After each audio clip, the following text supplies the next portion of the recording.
Hello বন্ধুরা, কেমন আছেন সবাই? আমার আজকের এপিসোডে আপনাদেরকে স্বাগতম জানাচ্ছি।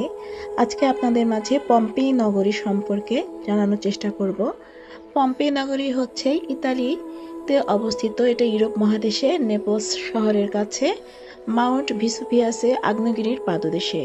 পম্পেই ছিল একটি প্রাচীন রোমান নগরী, যেটা ধ্বংস হয়েছিল ৭৯ খ্রিস্টাব্দে ইতালির মাউন্ট ভিসুভিয়াস আগ্নেয়গিরির ভয়াবহ অগ্ন্যুৎপাতে। আসলে কি ঘটেছিল?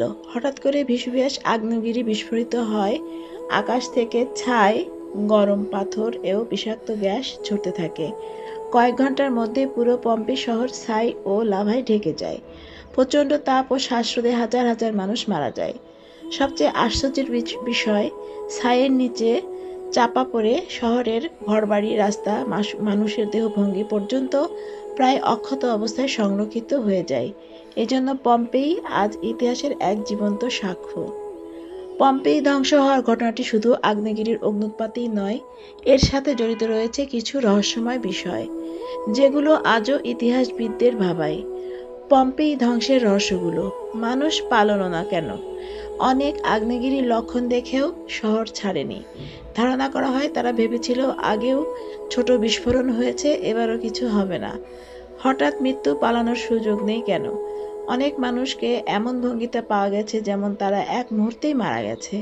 বিজ্ঞানীরা বলেন হঠাৎ অত্যন্ত গরম গ্যাস ৩০০ থেকে ৫০০ ডিগ্রি সেলসিয়াস তাপে শহর ঢুকে পড়ে, ফলে সেকেন্ডের মধ্যে মৃত্যু হয়।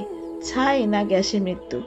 আগে মনে করা হতো সবাই ছাইয়ের চাপে পড়ে মারা গেছে, কিন্তু আধুনিক গবেষণায় দেখা যায় বেশিরভাগ মানুষ বিষাক্ত গ্যাস ও তাপে মারা যায়।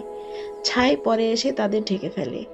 তারিখ নিয়ে রহস্য। দীর্ঘদিন মনে করা হতো অগ্ন্যুৎপাত হয়েছিল ২৪ আগস্ট ৭৯ খ্রিস্টাব্দে, কিন্তু নতুন প্রমাণ, শীতের ফল, পোশাক ইঙ্গিত দেয় সম্ভবত অক্টোবর বা নভেম্বর মাসে ঘটনা ঘটেছিল। পুরো শহর সংরক্ষিত থাকলো কিভাবে?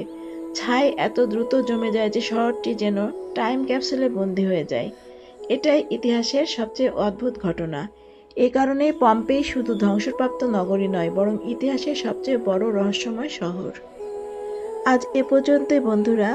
আগামী এপিসোড দেখার এবং শোনার জন্য আপনাদের আমন্ত্রণ রইল। শুভকামনা।